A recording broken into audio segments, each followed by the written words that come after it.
নমস্কার বন্ধুরা, আজকে আমি তোমাদের কাছে চলে এসেছি নতুন আর একটা আলোচনা নিয়ে। চলো আজকের আলোচনা শুরু করে দিই।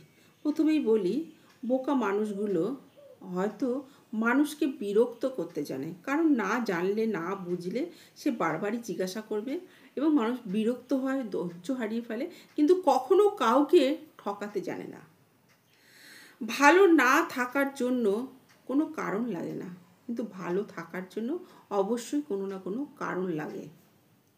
ভাঙা জিনিসকে ভগবান খুব সুন্দরভাবে ব্যবহার করেছে।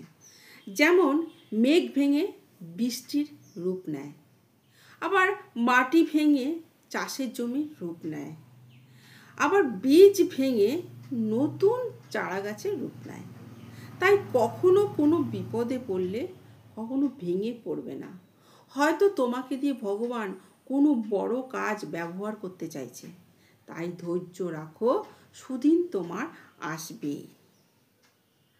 অনেক সময় দেখবে ক্ষতের দাগটা শুকিয়ে যায়, তবে স্মৃতির দাগ কিন্তু কখনো শুকোয় না, সেগুলো কিন্তু মনের ভেতরে রয়েই যায়।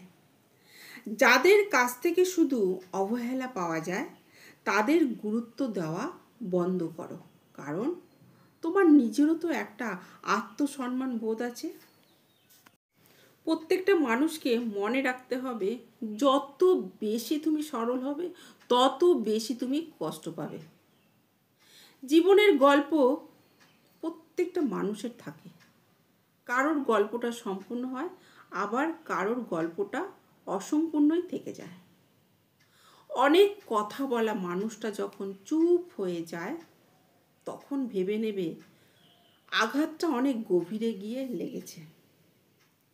গরিবকে অবহেলা করো না, কারণ ধনী হতে অনেক সময়ের প্রয়োজন আছে, কিন্তু গরিব হতে বেশি সময়ের প্রয়োজন হয় না। মনটাকে রাস্তার মতন খুলে দিও না, যাতে সবাই সেখানে চলাচল করতে পারে।